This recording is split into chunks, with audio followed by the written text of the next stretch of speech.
আটকাচ্ছে যেই পথে হাসিনা যাবে সেই পথে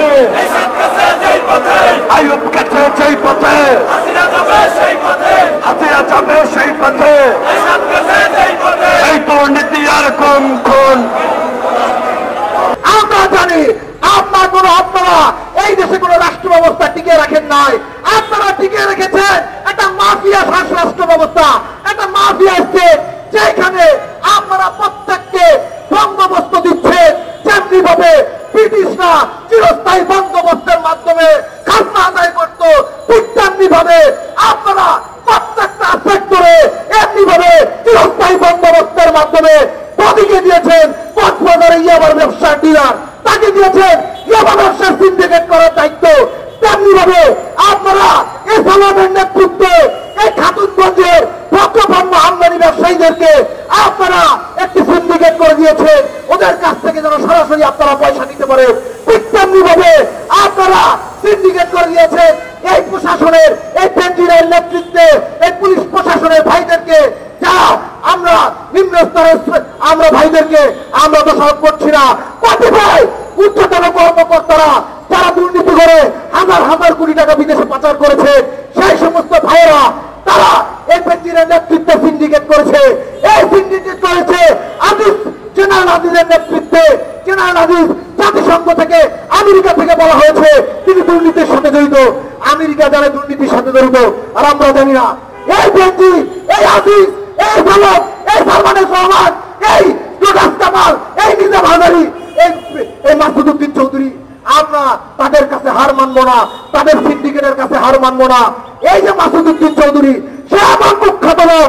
আপনারা জানেন 111-এর সময় এই দেশের বড় বড় ব্যবসায়ীদেরকে ধরে ধরে নিয়ে পিটিয়ে পিটিয়ে টাকা আদায় করতে মাসুদ উদ্দিন চৌধুরী। আপনারা ভুলে গেছেন? বাংলাদেশের ব্যবসায়ীরা কি ভুলে গেছে? তাদেরকে উলঙ্গ করে পিটিয়ে পিটিয়ে টাকা আদায় করেছে মাসুদ উদ্দিন চৌধুরী। আজকে সেই মাসুদ উদ্দিন চৌধুরী ফেরেশতা সেজে আজকে উনি ফেনীতে নির্বাচন করে আজকে সিন্ডিকেট করছে। আরে ভাই, আপনি তো ফেরেশতা ছিলেন 111-এর সময়, আজকে হঠাৎ করে কেন শয়তানের পরিণত হয়েছেন? সংগ্রামী উপস্থিতি, এই সমস্ত শয়তানদের বিরুদ্ধে রাজপথে নামতে হবে। আমি আশা করেছিলাম ভুক্তভোগী শ্রমিকরা রাজপথে নেমে আসবে, আমি আশা করেছিলাম, হয়তো তারা খবর পায়নি। আমরা পরবর্তীতে আমরা স্পষ্টভাবে বলছি যে এই সিন্ডিকেটের সাথে জড়িতদেরকে গ্রেফতার করতে হবে এবং যারা ভুক্তভোগী তাদের ক্ষতিপূরণ দিতে হবে।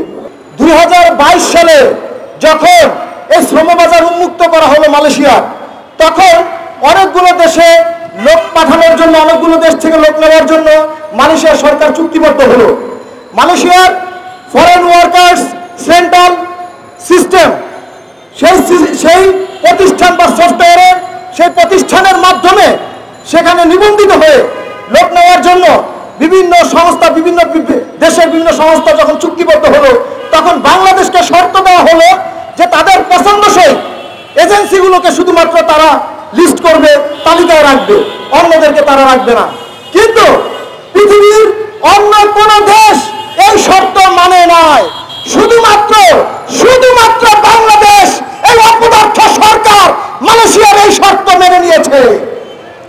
সংগ্রামী উপস্থিতি, আপনারা কি জানেন তারা মালয়েশিয়ার এই শর্ত কেন মেনেছে? কারণ যদি একটা সিন্ডিকেট করে দেওয়া যায়, তাহলে সরকারের যে ঊর্ধ্বতন মহল আছে, তাদের যে ভাগবাটোয়ারা আছে, সেই ভাগবাটোয়ারা নিতে তাদের সুবিধা হয়। তারা সর্বত্র এরকম ভাবে সিন্ডিকেট করে দিয়েছে। শুধুমাত্র জনশক্তি রপ্তানি খাতে সিন্ডিকেট করেছে, বিষয়টা এমন নয়। তারা এই যে ভোগ্যপণ্য আমদানির সাথে এই দেশে জড়িত যে সমস্ত ব্যবসায়ীরা রয়েছে, তেল, চিনি, আটা, ময়দা, সুজি, যত প্রকার আমদানির সাথে জড়িতদের সিন্ডিকেট রয়েছে, তারা কোন সময় দ্রব্য মূল্যের ঊর্ধ্বগতি যতই হোক, তারা কখনোই আমদানি উন্মুক্ত করে দেয় না। কারণ তারা জানে যদি আমদানি উন্মুক্ত করে দেওয়া হয়, তাহলে সৎ লোকেরা, সৎ ব্যবসায়ীরা, সৎ এজেন্সিরা সামনে এগিয়ে আসবে। যদি সিন্ডিকেট করে দেওয়া হয়, তাহলে টাকার বিনিময়ে সরকার মনোনীত ব্যক্তিরাই শুধুমাত্র এই সুযোগ সুবিধা ভোগ করবে। তারাই হাজার হাজার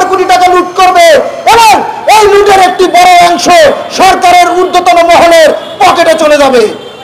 সংগ্রামী উপস্থিতি, যখন বলা হলো মালয়েশিয়াতে একেবারে মালয়েশিয়ার সম্পূর্ণ নিয়োগকারী প্রতিষ্ঠানের খরচে বাংলাদেশ থেকে লোক নিবে, তখন সরকার মাত্র 25টা প্রতিষ্ঠানকে তারা ঠিক করে দিয়েছে যে তাদের মাধ্যমেই লোক যাবে।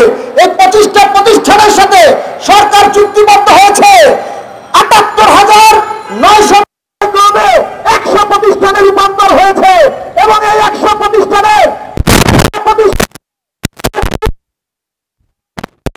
পিএমইটি হচ্ছে এই মালয়েশিয়া লোক নেওয়ার যে ছাড়পত্র, সরকারি ছাড়পত্র, সেই ছাড়পত্র দেওয়ার মাধ্যমে অর্থাৎ এই 100 প্রতিষ্ঠানই সেই ছাড়পত্র দিতে পারবে, পিএমইটি ছাড়পত্র দিতে পারবে।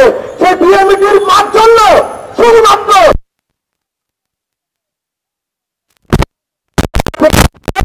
65,000 টাকা পর্যন্ত এই এজেন্সিগুলো নিয়ে থাকে।